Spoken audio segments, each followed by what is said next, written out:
Welcome to the Logic and Life Coaching Podcast, Episode 1. Everyone wants happiness and success, and we know how to get you there. Come listen to the Leadership Society of Arizona as we teach a proven logic to help you simplify life, overcome challenges, and predict the future. You're listening to the Logic and Life Coaching Podcast. And we're green to go. Hello, welcome to the Logic and Life Coaching Podcast. My name is Chuck Zalanis, and I'm joined by Dr. Jacob Kashiwagi, two-time best-selling author and full-time management consultant. He's Arizona's top 40 under 40, as well as the chairman and director of the Leadership Society of Arizona. Thanks for having me, Chuck. Yeah, so this is going to be a kind of fluid conversation about what brought about the Leadership Society of Arizona, how we came about, and why you are here talking on a podcast today. So just to give a brief introduction about myself, I was first introduced to the concepts taught by the Leadership Society of Arizona through a class at Arizona State University called Deductive Logic and Leadership. And so I was very fascinated in this class because all the reviews on Rate My Professor said it was the easiest class to take at the university, and my friend said that they did very little to no homework. So I was very excited about this class, which Dr. Jacob was the professor at the time, along with his father, Dr. Dean Kashiwagi. And as soon as I got in, they started talking about ideas that just blew my mind. And I started applying some of these ideas in my life and found some pretty fascinating results. I found that my stress went down. I found that I was happier to be around people, and I changed a lot of my lifestyle just because I realized that some of the ways that I was living weren't really the best way of going about things. And so I think my stake in this is to spread the word, to tell a lot of people about what it is that the Leadership Society of Arizona teaches and how it can improve their lives. Dr. Jacob, how did you begin your teaching of this logic and leadership? You know, amazingly, I was a research professor at Arizona State University, and I looked at what was being taught, and I was looking at what we were actually doing in the industry and the advancements that were taking place.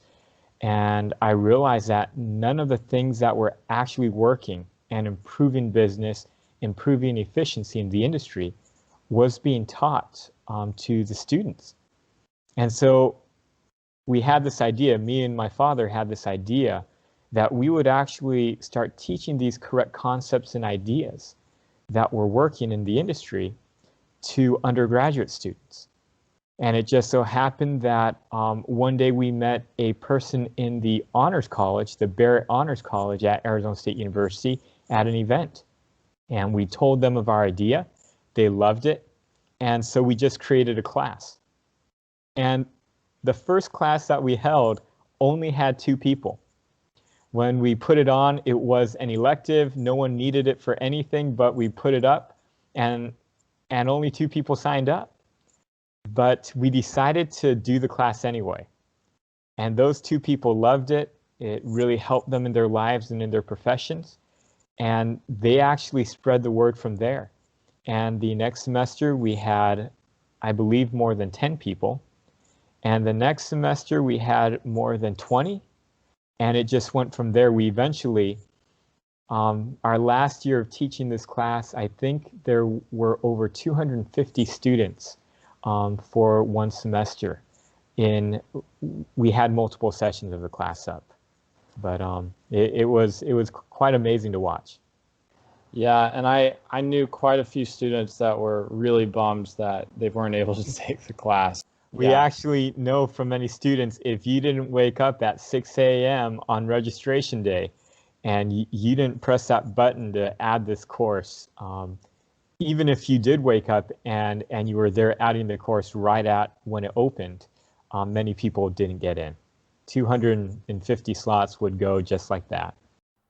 The idea that you could take a class and get an A without doing anything but showing up to class is revolutionary. for a college educational system for honor students. So it's how school should work. And what it does is it puts accountability on the professor to make sure that how they teach and what they teach is of value and can be understood by all the students. One of the reasons why we ended up leaving Arizona State University, me and my father, was because ASU didn't like the idea that we would give everyone who came to class an A. As long as they came to class, you get an A. We didn't require them to do any of the homework. We didn't require them to really do anything or participate. But that's what we felt students deserved, to have a class like that so that it would minimize their stress. They didn't have to worry about anything. And it wasn't their responsibility to learn something. It was the professor's responsibility to make things in such a way where they could understand it very easily without doing anything. And so yes, I understood that part of it was because of the easiness of the course. yeah, definitely a draw. And what was great about it is that not only was it easy, but it taught a lot of practical lessons, not only for life, but for the industry. I know you talked about how the impetus for the class came from learning what you did from the industry and teaching that to students rather than technical information. And so what are some industry practices that a lot of the industry tends to focus on that isn't really taught in school? Well, first off, the one thing school is teaching students what to do and how to do things is being very complex. When they ask you to write a paper, they want you to write a 10-page paper. In the industry, everything has to be simple. And that's actually how we designed the course, is everything had to be simple. When a student turns an assignment, if it's not 1 page or less, it takes me too long to grade it. It takes me too long to read it. It takes me too long to give them any feedback. And in the industry, it's the same way. Nobody's going to read a 10-page document. People want it really quick, simple. Whenever you go and pitch an idea to an investor, they don't want to sit there all day. The big thing is an elevator pitch. They want you to be able to explain things real simply so that they can understand. It's what the industry calls dominant. Dominant means that when someone looks at it, they don't have to make a decision. They don't have to think. It's a no-brainer. They know if they invest in you, if they do what you want to do, they know and they see that it's going to be a success. And so like dominant is like when you include numbers, or like if you say that, you know, you're going to save $50,000 if you choose this product over the other one. Definitely. Numbers always make things more simple. If I'm holding up a water bottle, no one's going to argue on how many water bottles I'm holding up. It's going to be one. And so metrics or numbers is probably the most simplistic language. That's why companies, when they say, how much profit are you going to make? Well, if you say we're going to make a lot of profit, nobody really knows what that means. But if you say we're going to make $5 million of profit the first year, well, everyone knows what $5 million means. Yeah, and I've definitely seen this in working as a management consultant. I've found that if I sent too long of emails, they wouldn't be read. Yeah. If I sent too many emails, they wouldn't be read. If I sent too much, or if I talked too much, they would stop hearing me. So everything needed to be very simple, because otherwise my boss just did not have the time. Yes, and it needs to be relevant. If it's not relevant, if it's just busy work, or you're just saying things that no one needs to know, no one's going to read it as well. So in our class, what we did was we structured it around this idea of being simple. Everything we taught, simple. No one had to think to understand what we were saying. And these are the ideas that hopefully, as we talk on this podcast, that we can relay. These simple ideas that are easy to understand, but when applied to life, it simplifies life itself. Whether you're trying to figure out what type of work you want, or you're trying to figure out what to eat, or you're trying to figure out what you should do in a certain situation, hopefully these ideas, instead of confusing life and having you make more decisions, it will simplify life for you. It will decrease your stress, because that's what happens when things are simple. And it will almost be like you just can sit through life and know exactly what you need to do without a lot of effort, without a lot of strain. And one of the things we did in the class, the reason why we gave everybody an A, is because even with doing that, 99% of all the students would do their homework. And what was their homework? It was find how to implement one of these simple ideas into your life that will improve your happiness, improve your success, improve the value that you're receiving as you go through school and as you're going about your daily business.